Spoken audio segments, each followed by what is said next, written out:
السلام عليكم، ازيكم عاملين ايه؟ ان شاء الله تكونوا بخير. النهارده ان شاء الله احنا جايين نشرح الفليكس او الفليكس بوكس والجريد ودورهم ان هم يخلوا لنا الموقع بتاعنا يكون ريسبونسيف، يعني شغال بنفس المقاسات او بمقاسات مناسبة لكل الشاشات اللي هيشتغل عليها الموقع بتاعنا. الموقع بتاعنا ممكن يشتغل على تابلت، ممكن يشتغل على تليفون، ممكن يشتغل على كمبيوتر، ممكن يشتغل على لابتوب، فلازم يكون الموقع بتاعنا متجاوب على كل الشاشات دي، اللي هو يظبط على كل الشاشات دي، ما يبقاش في حاجة طالعة من مكانها، ما يبقاش في حاجة خارجة من مكانها. لو عندي مثلا حاجات مرصوصة جنب بعضها، ازاي لما الشاشة تكون ضيقة عليهم الحاجات ديت ما تطلعش بره مكانها، فتترص رصة مختلفة تانية. تمام، حاجات كتير قوي في حوار الريسبونسيف ده. فنبدأ في الشرح على طول. وقبل ما نبدأ بس عايز اوريكم امثلة ازاي الشركات او ازاي موضوع الريسبونسيف ده بيكون مهم جدا بالنسبه للشركات اللي بتوظف او اللي عامله وظيفه مثلا الفرونت اند او معلنه عن وظيفه للفرونت اند ديفلوبر. طب بصوا هنا مثلا لينكد ان اهو، دي الوظائف اللي على لينكد ان. لو دخلنا مثلا على وظيفه زي دي كده، دي شركه عامله اعلان عن فرونت اند ديفلوبر اهي. تمام، لو جينا مثلا ندخل على على الريسبونسبيلتيز مثلا او الريكويرمنتس بتاعتها، غالبا هنلاقيها محتاجه مثلا ريسبونسيف. تعالوا كده نبص بصه كده اهو. تمام، محتاجة المهارة دي تكون موجودة. لو جينا برضو مثلا عايزين فرونت اند ديفلوبر، برضو في اهو في فرونت اند ديفلوبر تاني. تعالوا نشوف هنا مثلا، هنا مش موجود يعني، ماشي هنا مش موجود المهارة دي. خلينا نشوف حاجة تانية مثلا دي غالبا اكيد ده بسم الله ما شاء الله يعني طالبين مهارات كتير جدا. فاكيد هنا هنلاقي مثلا ان لازم يكون عنده مهارة الريسبونسيف. تمام، شايفين دي هنا برضو ايه، عنده معرفة بالريسبونسيف والموبايل فيرست ديزاين برنسبلز والحاجات دي كلها. فاللي انا اقصده يعني ان اغلب الشركات تمام لازم يكون عندهم لازم يكون الشخص المتقدم عنده المهارة دي. يعني حاجة كمان جنب الموضوع ده، ان مش شرط يعني هو طالما مثلا قال ان انت عندك مهارة مثلا في التيل ويند او مهارة في البوت ستراب، فهو طالما انت اصلا عندك اي مهارة في السي اس اس فريم ورك عامة، فانت كده 100% عندك مهارة الريسبونسيف دي. لان الفريم ورك هي اساس او حاجة بتعلمك ازاي برضه يكون موضوع الريسبونسيف ده سهل بالنسبة لك. برضه لو دخلنا على حاجة زي على وظف مثلا، ودخلنا مثلا على وظيفة زي دي على وظف، دي برضه فرونت اند ديفلوبر. تمام، هنيجي هنا برضو نبص نلاقي مثلا هو محتاج ان الموضوع يكون فيه ريسبونس. فين؟ خلينا نبص كده في الريكويرمنتس او في الديسكريبشن اهو. شايفين موضوع الريسبونسيف هو اصلا موضوع مهم جدا، ان يكون الموضوع ان يكون الويب سايت بتاعك موجود اصلا بشكل سلس او بشكل يكون متجاوب على كل الشاشات. تمام، خلينا دلوقتي بقى نرجع تاني للحته بتاعت ازاي بقى هنعمل الموقع بتاعنا ريسبونسيف. احنا دلوقتي هنشرح مثال عملي نطبق فيه الفليكس والجريد على ازاي ان احنا نخلي المثال بتاعنا دوت ريسبونسيف. فدلوقتي احنا عملنا مشروع رياكت كده بسيط، احنا لسه هنبدأ فيه يعني اهوت، هنعمله سوا مع بعض. هنشرح فيه ازاي نخلي الموقع بتاعنا اصلا يكون ريسبونسيف. تمام، فاحنا دلوقتي احنا اصلا يعني ملف ال CSS ده كده شكرا يا باشا مش عايزين، هنشيله. تمام، ندخل على الاب جي اس اكس ده، شيل كل ده. احنا هنعمل مشروع احنا من اوله. تمام، نخش على الاندكس دي، وممكن بقى ايه نشيل كل الستايل ده كده. تمام، ونرجع للاب جي اكس اكس. تمام، هنعمل بقى ايه، احنا هنعمل حاجة موقع بسيط خالص. مثلا ممكن نعمل هنا كده، ممكن نعمل مثلا ناف بار، نعمل فولدر كده نحط فيه الناف بار. ماشي، هو مع الوقت هيخف يعني. نعمل هنا ناف بار دوت جي اس اكس. حلو، ونعمل برضو هنا كده. انا بصوا على حتة الستايل موديول برضو ممكن نبقى نشرحها بعدين، ولكن خلينا دلوقتي نشرح عشان بس ما تاخدش وقت من الفيديو. بس خلينا دلوقتي نكمل بس ستايل عادي ناف بار دوت سي اس اس. حلو، نيجي هنا كده، هنا كده سي. ده طبعا الابريفيشن بيعمل لي كومبوننت كده على طول من غير ما انا اقعد اكتبه بنفسي يعني، او ابنيه من الاول بنفسي. طبعا ده احنا خلاص مش بنحتاجه. كده عملنا الناف بار. خلينا نعمل برضو الفوتر مثلا. فوتر، جوه الفوتر هنعمل نعمل فايل نسميه الفوتر برضو HSX. تمام، وهنا نكتب نعمل برضو في السي اس اس بتاعنا. طبعا هو عمال يجيب لي ايرورز تحت علشان احنا لسه الاب جي اس اكس فاضي بتاعنا فاضي. تمام، فاحنا واحده واحده هتلاقي الايرورز دي، احنا بس ايه بنبني المشروع بتاعنا. هنا بقى ممكن نعمل ايه في المين سيكشن بتاعنا عشان نوضح مثلا جريد. ممكن نعمل شويه كاردز كده، هنعمل كاردز سيكشن. تمام، فولدر كده نسميه كاردز سيكشن ونحط جواه كومبوننت اسمه كاردز سيكشنز دوت جي اس اكس. خليها سيكشن مش عشان سيكشن واحد.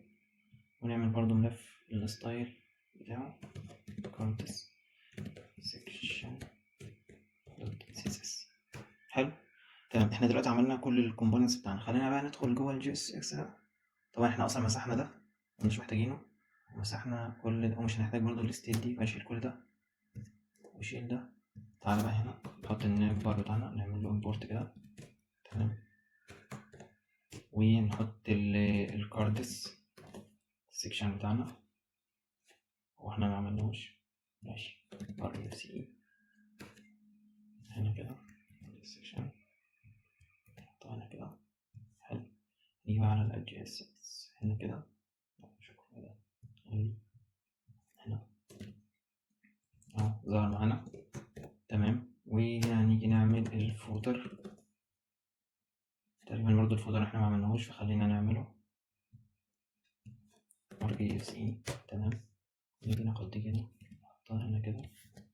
تمام، ونشيل ده كده مش محتاجينه، ونيجي هنا في الاد جي اس اكس ونعمل امبورت للفوتر. وشكرا كده. المفروض ان كل حاجه دلوقتي هتظهر معانا في الويب سايت بالظبط زي ما احنا شايفين كده. خلينا بقى نبني كل كومبوننت كده بنايه بسيطه، بس ايه سيمبل كده، حاجه بسيطه نمشي بيها الفكره بتاعتنا. تمام، نبدا الاول كده من اول الناف بار. خلينا ندخل على الناف بار هنا نشيل دي. طيب في الفيديو اللي فات قلنا احنا عندنا حاجه مهمه جدا، اللي هي ايه؟ اللي هي السيمانتك تاجز بتاعت ال HTML. اللي ما اتفرجش على الفيديو اللي فات يتفرج عليه، احنا ممكن نسيبه لكم برضه في الديسكربشن او في الوصف بتاع الفيديو. تمام، قلنا في حاجه عندنا اسمها سيمانتك تاجز، دي بنستخدمها علشان الاي سي او بتاع الويب سايت بتاعنا. فاحنا بدل الديف ده هنعمل ناف. تمام، نعمل ناف، عملنا ناف ده نبني جواه بقى كل حاجه. ثانيه، هو ليه مش عمل ناف؟ نعمل ناف. تمام، نبني ايه جواه كل حاجه.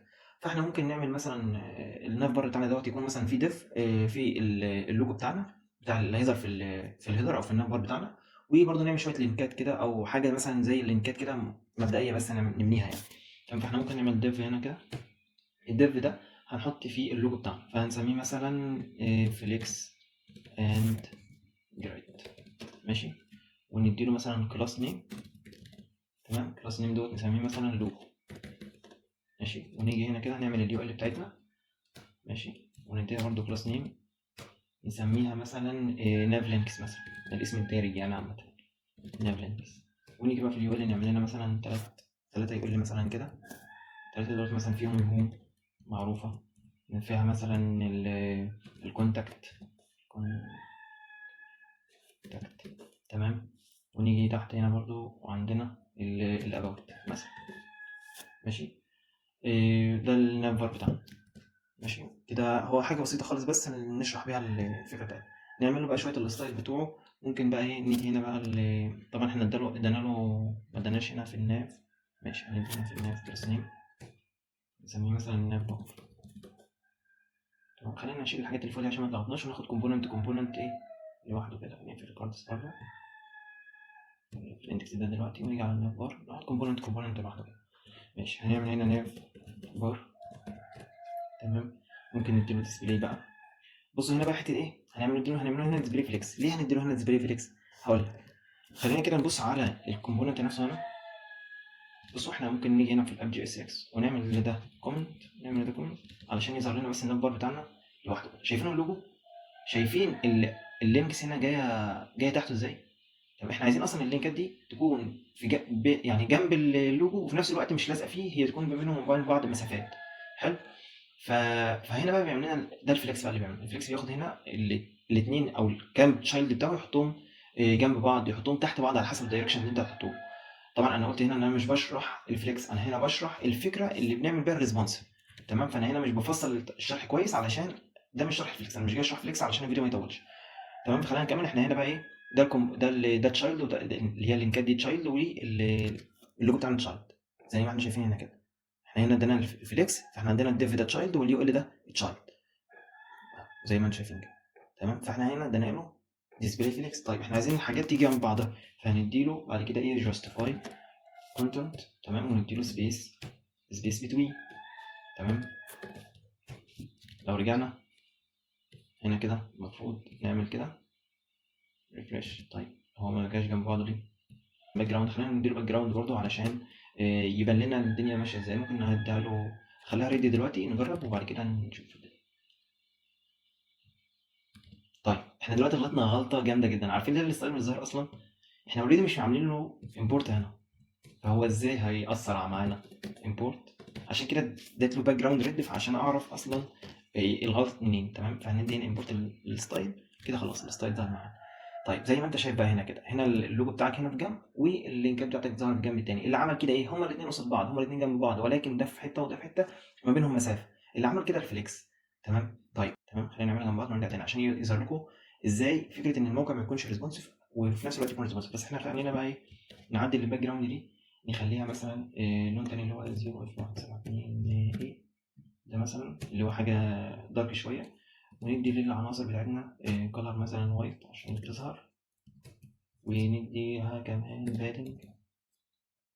بادنج مثلا يكون 1 REM 2 REM وهكذا، اللي هو واحد من فوق واتنين من تحت. تمام.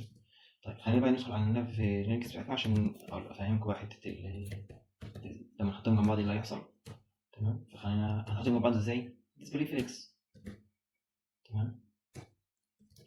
وطبعا عايزين نشيل بقى شويه الديكوريشن اللي عندهم، البوليتس اللي عندهم دي، فنعمل ليست ستايل نال.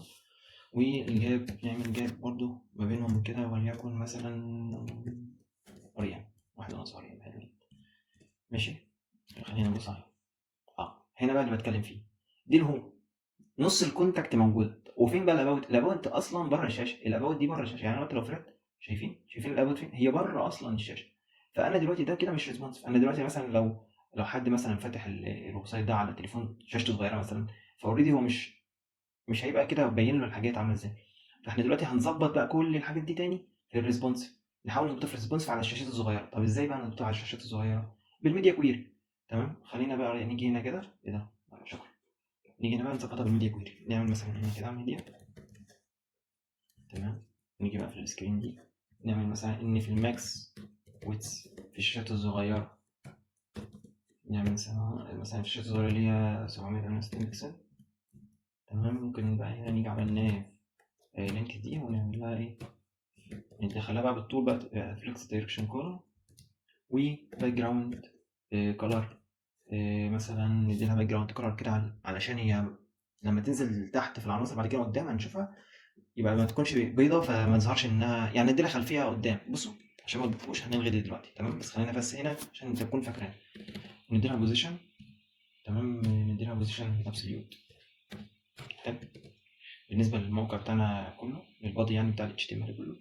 ونحاول بقى ايه نخليها تحت شوية، فهنديلها مثلا توب 60، نخليها تظهر على اليمين، فهنديلها رايت 0.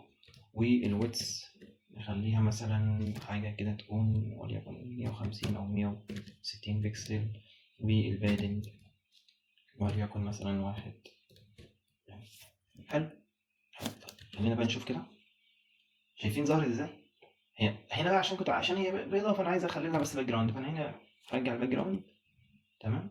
واعمل لها برضه باك جراوند مثلا اللي هي 1 دي 2 9 3 دي باين. شايفين القصد؟ شايفين القصد كان ايه؟ ان انا اعمل دي كده. فانا دلوقتي اصلا شايفين اللوجو براحته، واخد المسافه براحته، وفي نفس الوقت اللينكات هنا اكبر الشاشه اصغر الشاشه تبدا تظهر لي هنا في الجنب علشان المسافه ديت ما تضيقش عليها، تظهر لي في الجنب. ممكن بقى في حد تاني بقى ممكن اصلا يخفيها خالص ويعمل هنا مثلا اللي هو الهمبرجر او الايكون اللي هنا اللي بيتقال عليها همبرجر. بعت لكم الصوره بتاعتها على التليجرام. هتلاقوا اللينك بتاعها برضه في الديسكربشن تحت. ففي حاجه هنا بقى حد بيضيف هنا الهمبرجر ايكون دي اللي هو بيضغط عليها اللينكات دي تظهر. بس دي حاجه ادفانسد شويه، ودي حاجه اصلا اللي شغاله اصلا يعني. ديت نادرا ما عندنا بنلاقيها اليومين دول، ولكن ده مجرد تبسيط بس للي بيحصل في الريسبونس. تمام. طيب احنا كده عملنا الناف بار. خلينا ندخل دلوقتي على الفوتر وبعد كده ندخل على الكاردز بتاعتنا عشان هيكون فيها شغل اكتر. طيب خلينا بقى نقفل الاثنين دول كده ونخش على الفوتر.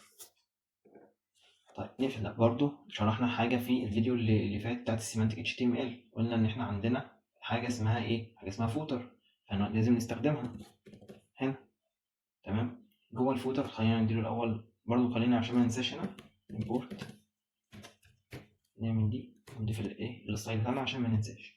حلو. طيب هنا بقى ممكن نيجي هنا كده نديله كلاس نيم اسمه فوتر. تمام. والفوتر ده مش هيكون في حاجة كبيرة يعني، مجرد بس باراجراف كده الحاجات الشائعة يعني بتاعت علامة الكوبي رايت، بس ممكن نخليها اللي هي كوبي يعني كده، لا مش دي. تمام. ومثلا ايه نخليه مثلا وليد، او مثلا نخليها باسم القناة حلو. ومثلا 20 25 مش مهم يعني الكلام، او كويس مش مهم الكلام أوي. برضه ممكن نحط هنا ديف برضه عشان اللي نحط فيه اللينكات بتاعت السوشيال ميديا بتاعتنا، مثلا حاجات الشائعة يعني اللي موجودة في أغلب الويب سايت بتاعتنا. ممكن هنا سوشيال مثلا، ونعمل هنا سبان لمثلا لإيه مثلا للفيس بوك. ننفذ سبان تاني مثلا واحد للينكد إن. تمام دوت مثلا إيه انستجرام. حلو. تمام. ممكن ندخل بقى نعمل الستايل. فأول حاجة طبعا هو الكلاس الفوتر بتاعنا، نعمل ديسبلاي برضه فليكس عشان نحط العناصر جنب بعضها. خدوا بالكم احنا اصلا مش عارضينه في الاب لو انتوا فاكرين. تمام. فخلينا بقى نعرضه كده عشان نشوف برضه الشغل بتاعنا واحنا شغالين. طيب احنا عملنا دلوقتي فليكس، ممكن نعمل جاستيفاي كونتنت سبيس بتوين برضه عشان العناصر تبقى مسافات ما بينها وبين بعضها. اونلاين ايتمز نعملها سنتر. بعد كده ممكن ندي برضه باك جراوند قرار زي اللي احنا حطيناه هناك في الناب بار، كانت عامله ازاي. تعالى نشوف كده. دي عشان يكون مش كل شبه بعض كده. حلو. ماشي نحط الهاش. وبعد الباك جراوند طبعا الكلر برضه عشان يبان وايت. والبادنج 1 ريم و2 ريم. تمام. ده الفوتر. ايه تاني عندنا السوشيالز. تمام. كلاس السوشيالز هنديله ديسبلاي عشان برضو السبانز تيجي جنب بعضها، فاحنا عندنا عايزين نديله ديسبلاي فليكس. وندي مثلا جاب بس كده، مش عامل سبيس بتوين عشان المسافه ما تكبرش قوي، فاحنا ممكن نديلها جاب بس ايه 1 ريم كده بسيط برضه. طيب قبل الميديا كويري وقبل الريسبونسيف خلينا نبص احنا وصلنا لفين. طيب احنا وصلنا الفوتر لازق في النافبار، فاحنا دلوقتي هنظبطها برضه، ولكن خلينا نشوف كده الريسبونسيف بتاعنا واصل فين في حته الفوتر. برضه انتوا طبعا متخيلين ايه اللي هيحصل دلوقتي، نفس اللي حصل في النافبار بالظبط. الشاشه هتظهر يبدا يجي لك ان الفيسبوك والحاجات دي كلها اصلا خارجه بره مكانها، وشايفين اصلا بدات تدخل في في الباراجراف اللي جنبها اصلا، وده طبعا مش منطقي او مش المفروض يحصل. دلوقتي خلينا نظبط ده في الميديا كويري بتاعتنا. نعمل ميديا كويري في الماكس ويتس بتاعنا، الشاشة طبعا الصغيرة. ماكس ويتس اللي هو الشاشة الصغيرة. هنبدأ نشتغل على الفوتر اصلا ان احنا نعمل فيه ايه. نخليه برضو نفس الكلام هناك، نعمله بقى بالطول بقى فليكس دايركشن، نعمل الفوتر كله بالطول. حلو. تكست اونلاين نعمله سنتر. والجاب نخليها طبعا الجاب بقى مش شرط تكون كبيرة زي مثلا اصغر شوية عن ما تكون بالعرض. خلينا نبص. طيب هو اصلا دلوقتي اتعملت هنا. تمام. عشان دي تمام. هي اصلا المفروض يعني نحاول نخليها مثلا 600. ماشي كده. هي في الشات الكبيرة واخدة مساحتها براحتها، بس لو صغرنا بقى وصلنا مثلا لحد، ركزوا بقى هنا في الارقام اللي فوق دي. تمام. في الارقام اللي بتظهر فوق دي اول ما نوصل ل 600 ايه اللي هيحصل؟ شايفين؟ خلاص نزلوا تحت بعض بقى، فبقى كل واحد واخد الويتس بتاعته براحته، مفيش حاجه داخله في تانية. اصغر براحتي، اكبر يكبروا معايا، اصغر يصغروا معايا، وهكذا. تمام. كده ظبطنا الريسبونسيف في الناب بار وفي الفوتر. خلينا برضو نكمل بقى في المين كونتنت بتاعنا، وده بقى اللي هنشرح فيه الجريد.